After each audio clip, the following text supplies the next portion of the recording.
It's one of the most painful and confusing mysteries of modern life. You check your phone and you see their name. The person who was once your go-to for everything, your partner in crime, the other half of 1,000 inside jokes.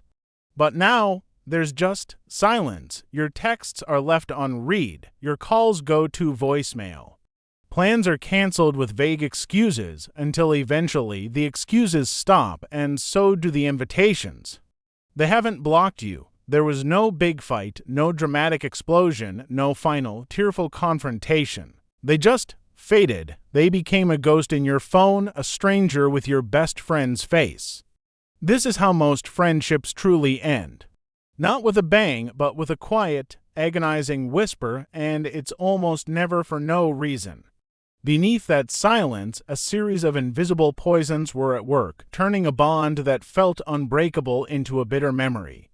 These are the silent killers that turn friends into enemies before you even realize what's happening. The first, and perhaps most insidious, poison is the green-eyed monster that never admits its name, unspoken jealousy. It doesn't look like the hatred you see in movies. It looks like a tight smile when you announce your engagement. It sounds like a flat, half-hearted congrats when you get the promotion you've been working for. It feels like the sudden change in subject when you're celebrating a personal win. When one friend begins to quietly resent the other's success, the very foundation of the friendship starts to rot from the inside out. Admiration curdles into quiet contempt. The envious friend won't say, "Your happiness makes me feel insecure." Instead, the feeling festers, unspoken, turning every one of your victories into a reminder of their own perceived failures. The friendship becomes strained not by what was said, but by the crushing weight of what wasn't. Next comes the silent drain of the friendship vampire. Every real friendship has an invisible energy bank. In a healthy bond, both people make deposits offering support, listening, planning, and reaching out. But sometimes a friendship becomes dangerously one-sided. One person becomes the perpetual giver and the other the perpetual taker. The taker is the friendship vampire. They call only when they need to vent. They dominate every conversation with their own drama. They expect you to be their therapist, their cheerleader, and their social planner, but disappear the moment you need something in return. The most maddening part, the vampire is often completely oblivious. They don't see the imbalance, they just see a reliable source of energy. Meanwhile, the giver slowly feels their own wellspring of affection and patience run dry. They become exhausted, resentful, and feel utterly taken for granted until one day they simply stop trying. Just as deadly is the slow creep of the silent scoreboard. A true friendship is a team where you both celebrate each other's wins. But sometimes a toxic shift occurs, the team dissolves, and a secret rivalry begins. One friend starts keeping a mental tally, a silent scoreboard of who's winning at life. Who has the better job? Who's in the happier relationship? Who lost more weight? Who gets more attention? Suddenly, your joy is no longer something to be shared, it's a point against them. Their support becomes conditional, offered only when they feel they're still ahead on the board. The friendship is no longer a safe harbor from the world's judgments. It becomes just another arena for competition. It's a game that nobody can win because the moment you start keeping score, the friendship has already lost. Of all the poisons, perhaps the quickest acting is the assassin's whisper, gossip, and broken trust. Trust is the invisible currency of friendship. It's built over years, through shared vulnerability and loyalty, and it can be destroyed in a single moment of carelessness. When you find out that a secret you shared in confidence became a juicy story for someone else, the betrayal is absolute. It's not just the sharing of information, it's the violation of a sacred space.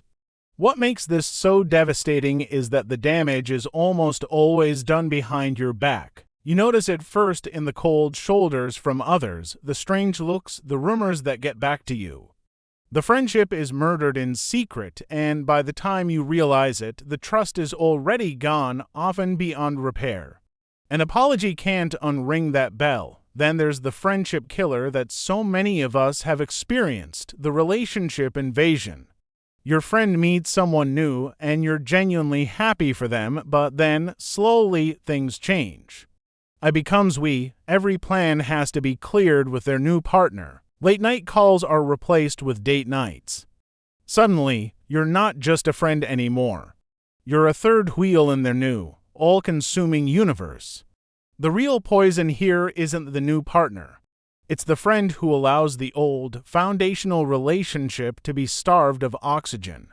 They stop making deposits into the friendship bank. They stop carving out one-on-one time. The bond that was once a priority becomes an afterthought, left to wither from neglect until it's too weak to survive. Just as corrosive is the slow, agonizing death by 1,000 paper cuts, otherwise known as passive aggression. Not all conflict is loud. Sometimes it's a war fought with sighs, sarcasm, and pointedly forgetting to invite you to things. It's the "I'm fine" that's clearly not fine. It's the backhanded compliment that feels more like an insult. Passive aggression is the language of people who are too afraid to have an honest confrontation. Instead of saying, "You hurt my feelings," they inflict a series of tiny, deniable wounds. This creates a minefield of anxiety and confusion. You're constantly on edge, trying to decode their hidden meanings. Eventually, the friendship becomes more exhausting than enriching, and both people quietly pull away simply to escape the constant, low-grade hostility. Sometimes, the end of a friendship isn't anyone's fault. It's simply the result of the great fracture when two lives move in completely different directions. People aren't static. We grow, we evolve, and sometimes we grow apart. Think of it like two tectonic plates that were once perfectly aligned. Over time, slow, immense pressures cause them to drift. One friend settles down, gets married, and has children, their world shrinking to schedules and school runs. The other stays single, pursues a demanding career, and travels the world. Their daily realities, values, and priorities become so different that the common ground they once shared erodes into a vast canyon. The calls become less frequent because there's simply less to say. The love might still be there, but the connection, the shared rhythm of life, has faded into a polite but distant memory. All of these silent poisons lead to one final, catastrophic event, the detonation of the resentment bomb. This is what happens when hurts, disappointments, and grievances are bottled up for months or even years. Every time you felt taken for granted, every time a sarcastic comment stung, every time you felt ignored, you didn't say anything, you just buried it. Each unspoken hurt is another wire connected to the bomb. Then one day, something small and insignificant happens. They're 10 minutes late, or they make a thoughtless joke, and you explode. The reaction is wildly out of proportion to the minor offense, leaving your friend stunned and confused. But you're not angry about them being late, you're angry about everything. The bomb goes off and the friendship is reduced to rubble. The final fight was never about the trigger. It was about the years of silent ammunition you let pile up. In the end, the true enemy of friendship is rarely a person, it's the silence between them. It's the jealousy that was never admitted, the imbalance that was never corrected, the rivalry that was never called out, and the hurt that was never healed. These poisons thrive in the dark, turning allies into adversaries by replacing honesty with fear and connection with calculation. So, the next time you feel a friendship beginning to fade, you're left with a choice. You can let the silence win, allowing the bond to become another bitter, confusing memory. Or you can find the courage to be the one to speak, to have the one hard conversation that might just be the antidote. Because sometimes the only thing that can save a dying friendship is the one thing we fear the most, a voice.